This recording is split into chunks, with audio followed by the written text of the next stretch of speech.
Good morning student. अभी तक हमने अध्याय 4 तक के सभी अध्यायों का अध्ययन कर लिया। आज हम एक नए अध्याय की तरफ आगे बढ़ेंगे, तो चलिए शुरू करते हैं। आज हमारा नया अध्याय अध्याय 5 प्रारंभिक आकारों को समझना। इस अध्याय में हमारा सबसे पहला टॉपिक होगा वह है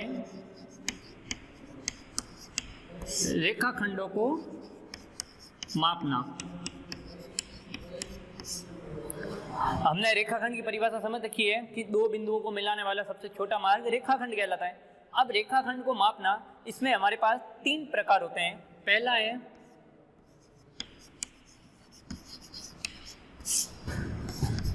देखकर तुलना। हमारा पहला प्रकार है देखकर तुलना। जैसे यह दो रेखाखंड है और हम देखकर बता सकते हैं कि इन दोनों में से कौन सा रेखाखंड बड़ा है या फिर कौन सा रेखाखंड छोटा है। तो हम कह सकते हैं यह रेखाखंड बड़ा है और यह रेखाखंड छोटा है। इसे हम देखकर बड़ी आसानी से बता सकते हैं। लेकिन जब दो रेखाखंड जिनमें अंतर बहुत ही कम हो, अब हमें देखकर बताना है कि कौन सा रेखाखंड बड़ा है या फिर कौन सा रेखाखंड छोटा है, तो यह विधि हमारे लिए काम नहीं आती, क्योंकि इस प्रकार सवालों में अंतर बहुत ही कम होता है। तो हम देखकर बता नहीं सकते कि कौन सी रेखाखंड बड़ी है या कौन सी रेखाखंड छोटी है। इसलिए इस कठिनाई को दूर करने के लिए अब हम दूसरी विधि देखते हैं। दूसरी विधि है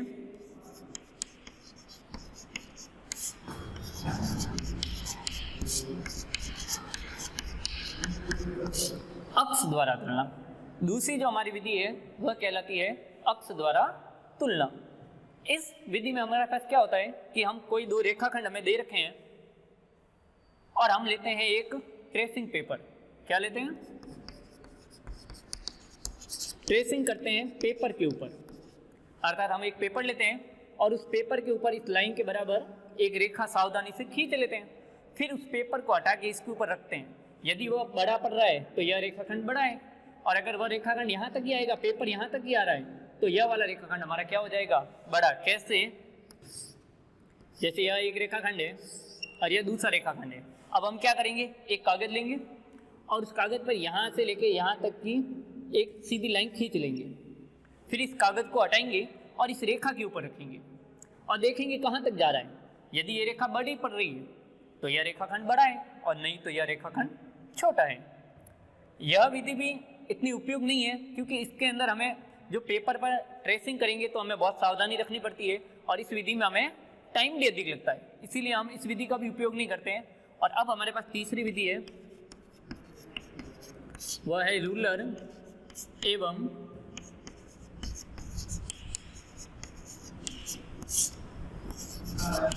डिवाइडर द्वारा तुलना।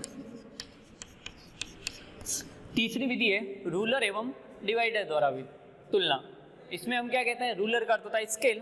हमारे पास एक स्केल होती है जिसमें 15 सेंटीमीटर होते हैं और हर एक 1 सेंटीमीटर के पीछे जो 10 छोटी लाइनें होती है, जैसे यहाँ 1 है, इस प्रकार आगे यहाँ 2 होगा, तो बीच में जो 10 छोटी लाइनें अर्थात यह कहलाते हैं मिलीमीटर। जैसे यदि हमारे पास रेखाखंड इतना है 7.7, तो हम कहेंगे 7 सेंटीमीटर और 7 मिलीमीटर। तो डिवाइडर द्वारा या फिर रूलर द्वारा तुलना आसानी से कर सकते हैं। दो रेखाखंड है, पहले को हम नापते हैं, पता चलता है वह 7.3 की है, और फिर हम दूसरी को स्केल की सहायता से मापते हैं और वह 7.5 आ जाती है, तो हम कह लेंगे कि यह रेखाखंड हमारा बड़ा है और यह रेखाखंड हमारा छोटा है। लेकिन रूलर में भी हमारे पास समस्या आती है। क्या समस्या आती है कि रूलर की जो मोटाई होती है उसके कारण कभी कभी यह जो दशमलव में जो 3 है 5 है, इसके अंदर हमारी क्या हो जाती है? गड़बड़ी। इसीलिए रूलर की सहायता से भी किसी भी रेखाखंड को मापना थोड़ा सा कठिन होता है। तो सबसे अच्छा और सरल तरीका है किसी भी रेखाखंड को मापने का, वह है डिवाइडर। डिवाइडर क्या होता है? डिवाइडर प्रकार के जैसा होते हैं जिसके दोनों सिरे क्या होते हैं? नुकीले होते हैं। दोनों सिरे नुकीले होते हैं, वह होता है डिवाइडर। और प्रकार में हमारे पास एक तरफ पेंसिल डालने के लिए जगह होती है और दूसरा सिरा नुकीला होती है, और डिवाइडर में दोनों सिरे नुकीले होते हैं। इसमें क्या करना, पहले सिरे को यहाँ रखेंगे और डिवाइडर को यहाँ तक खोलेंगे ताकि दूसरा सिरा यहाँ पर आ जाए। यहाँ पे रख के हम इतना डिवाइडर को खोलेंगे, उसके बाद उसको यहाँ पर रखेंगे और देखकर हमें पता चल जाएगा कि कौन सी रेखाखंड बड़ी है या फिर कौन सी रेखाखंड छोटी। तो बढ़ते हैं हम अपने अगले टॉपिक की तरफ।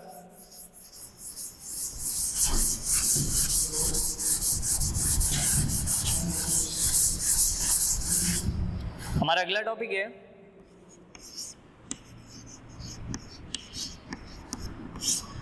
घूर्णन। घूर्णन क्या होता है? जब कोई वस्तु अपने स्थान पर घूमती है तो वह कहलाता है घूर्णन। घूर्णन क्या होता है?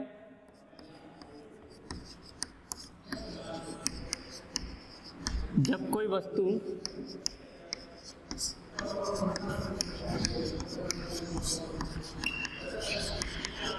अपने स्थान पर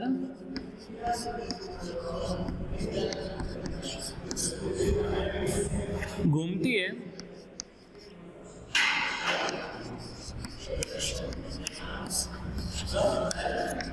घूर्णन कहलाता है। जैसे हम देखें, यदि मान लेते हैं यहाँ कोई पेंसिल है, अभी इस पेंसिल की पोजीशन ऊपर की तरफ है, इसको यदि हम घुमा के लेटा दें तो पहले इसकी आकृति ऐसी थी, यदि हम इसको लेटाएंगे तो यह ऐसी बन जाएगी। तो यह अपनी पोजीशन बदल रही है, पहले यहाँ थी फिर यहाँ आ गई। तो इस प्रकार यह हमारा क्या कहलाएगा? घूर्णन। और जब भी कोई वस्तु घूर्णन करती है तो कोई ना कोई एक कोण बनता है। क्या बनता है? कोण। अब घूर्णन समझ में आ गया। अब आगे समझते हैं अपन कि जब कोई वस्तु वापस जहां थी घूमकर वापस उसी पोजीशन पे आ जाती है जैसी थी, तो वह कहलाता है एक घूर्णन। जब कोई वस्तु जैसी प्रारंभिक अवस्था में घूमने के बाद वापस आ जाती है तो वह कहलाता है एक घूर्णन। और एक घूर्णन में किसी भी आकृति द्वारा कितने डिग्री का कोण बनता है? 360 का। जैसे यदि पेंसिल अभी इधर है, घूम के वापस यहाँ तक आ गई तो इसने एक चक्कर पूरा कर लिया, अर्थात उसने 360 डिग्री का कोण बना लिया। अब घूर्णन में हमारे पास एक कोण का ध्यान रखना है और कितना होता है वो भी हम देखते हैं। सबसे पहले हम देखते हैं कि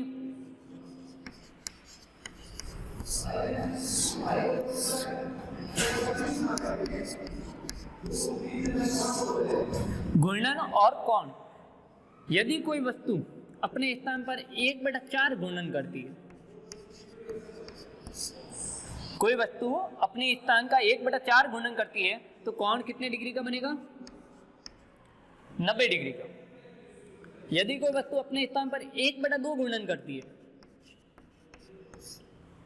तो हमारे पास कोण बनेगा 180 डिग्री का। यदि 3/4 घूर्णन करती है तो वह कोण बनेगा 270 डिग्री का। और लास्ट में यदि पूरा एक घूर्णन करती है तो अभी हमने सीखा कि जब कोई वस्तु अपने स्थान पर घूमकर वापस प्रारंभिक अवस्था में आ जाती है तो वह बनता है 360 डिग्री का। 90 डिग्री को हम समकोण कहते हैं, 180 डिग्री को हम सरल कोण या ऋजु कोण कहेंगे,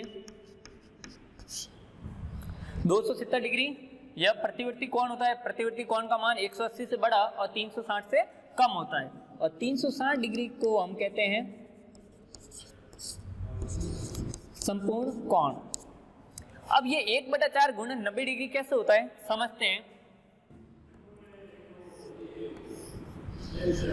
यह पेंसिल यहाँ है। अब इस पेंसिल को हम 4 भागों में बांटते हैं।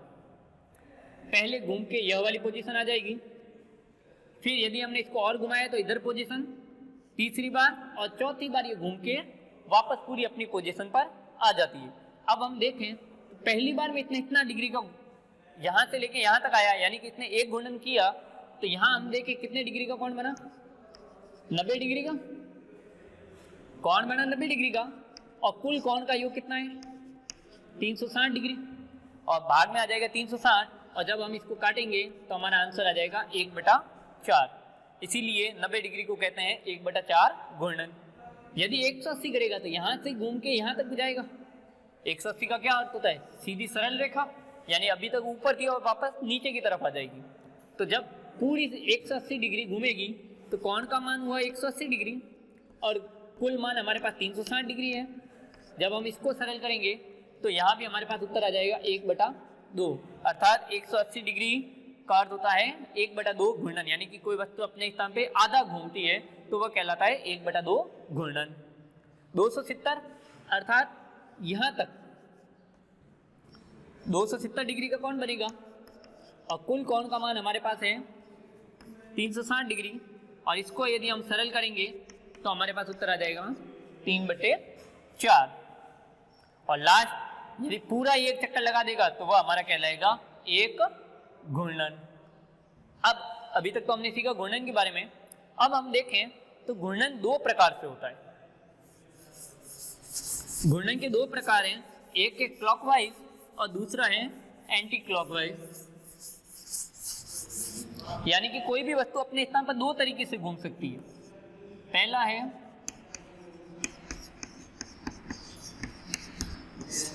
दक्षिणावर्त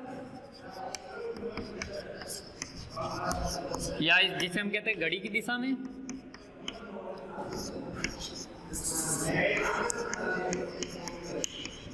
अर्थात क्लॉकवाइज, और दूसरा है वामाव्रत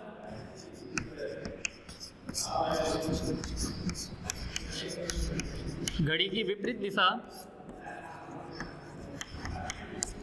जिसे हम कहेंगे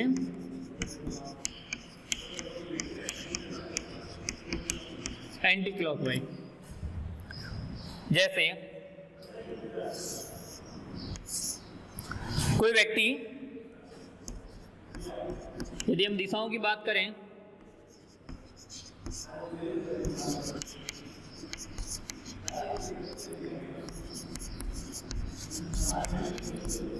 उत्तर की तरफ मुंह करके खड़ा है, उत्तर की तरफ मुंह करके खड़ा है और वह घड़ी की दिशा में पूर्व की ओर घूम जाता है। तो घड़ी को यदि हम देखें तो घड़ी हमेशा राइट से लेफ्ट की तरफ चलती है। घड़ी का जो सेकंड की सुई है, कोई भी सुई है, वह राइट से लेफ्ट की तरफ घूमती है। तो इस प्रकार यदि कोई चीज घूमेगी तो वह कहलाएगा दक्षिणाव्रत क्लॉकवाइज, और यदि कोई विपरीत घूमेगी यानी कि घड़ी की उल्टी दिशा में तो वह कहलाएगा वामाव्रत या एंटी क्लॉकवाइज। अब हम देखें कि वह व्यक्ति उत्तर से पूर्व की दिशा में घड़ी की दिशा में घूम रहा है, अर्थात कैसे घूमेगा? इस प्रकार, क्योंकि घड़ी की दिशा ऐसे ही होती है। और सवाल कैसे आएगा कि कोई व्यक्ति यदि उत्तर की तरफ मुंह करके खड़ा है और पूर्व की ओर घड़ी की दिशा में घूमता है तो उसके द्वारा कितना घूर्णन किया गया? तो हम देखें, उत्तर में खड़ा था, पूर्व की ओर घूर्णन किया, तो हम देखते हैं कितने डिग्री का कोण बना। यह होता है 90 डिग्री का कोण। तो यदि कोण की बात करेंगे तो हम लिखेंगे 90 डिग्री, और यदि घूर्णन की बात करेंगे तो 1/4 घूर्णन। 1/4 कैसे? ऐसे भी समझते हैं, यह कुल 4 खंड है, 4 भागों में विभक्त है, और पहुंचा कौन से भाग में? पहले भाग में, और बट्टे में आता है कुल कितने भाग है? 4। अब सेम सवाल हो जाता, और इस बार यह घड़ी की दिशा की जगह घड़ी की विपरीत दिशा में घूमता।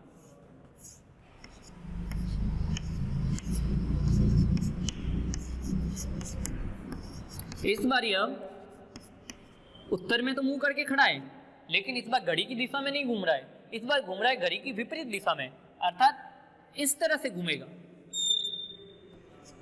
अब विपरीत दिशा में घूम रहा है तो आप देखें हम कितने खंड पार किए, तो पहला, दूसरा और तीसरा, यानी कि कुल भाग 3 और बट्टे में 4, तो इसने कुल कितना घूर्णन किया? 3/4 घूर्णन। और यदि हमें कोण में पूछेगा तो इसका कोण हम लिख लेंगे 270 डिग्री। यदि एंगल की बात होगी तो 270 लिखेंगे, और घूर्णन की बात होगी तो हम लिखेंगे 3/4। आगे बढ़े, और अब हम देखते हैं, यह तो थी दिशा से संबंधित। अब घड़ी से संबंधित हम देखते हैं।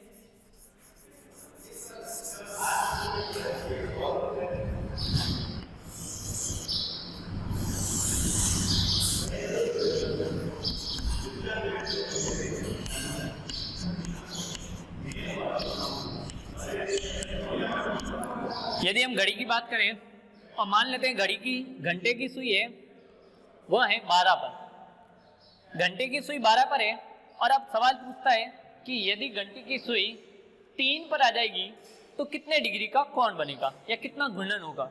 तो यदि हम देखें अभी 12 पर है, घूम कर ये कहाँ आ रही है 3 पर, तो अब देखें कितने डिग्री का कोण बन रहा है, तो यह बन रहा है 90 डिग्री का। अर्थात हम कह सकते हैं कि जब घड़ी की सुई 12 पर है और यदि 3 पर आ जाएगी तो वह कितने डिग्री का कोण बनेगी 90 डिग्री या फिर 1/4 घूर्णन। 1/4 यह कि यदि घड़ी 6 पर आ जाती है सुई तो अब हम देखें 180 डिग्री हो जाएगा और घूर्णन हो जाएगा 1/2। और यदि 9 तक पहुंच जाएगी तो हम देखें तो यह प्रतिवर्ती कोण और यह बनेगा 270 डिग्री का। कहने का मतलब हुआ घड़ी की सुई एक से दूसरे अंक पर जाएगी तो 30 डिग्री का कोण बनाती है।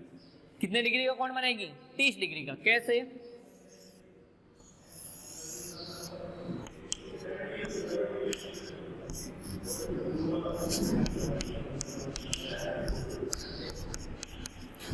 मान लेते घड़ी की सुई 12 पर है और अब यदि हम देखें कि वह 4 पर आती है, कहां पर आती है 4 पर, तो अब बताना है हमें कितने डिग्री का कोण बन रहा है।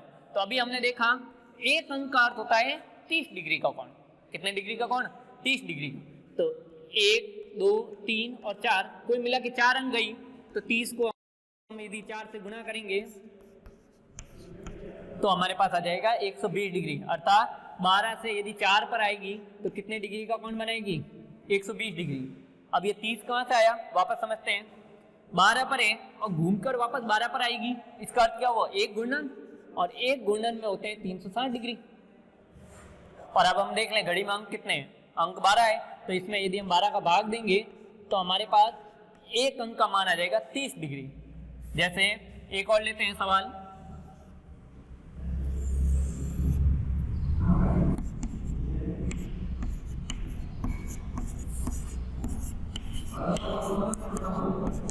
अब हम देखें इस सवाल में घड़ी की सुई 12 पर है और सवाल पूछा है कि हमें 6 पर पहुंचने पर वह कितने डिग्री का कोण बनाएंगे।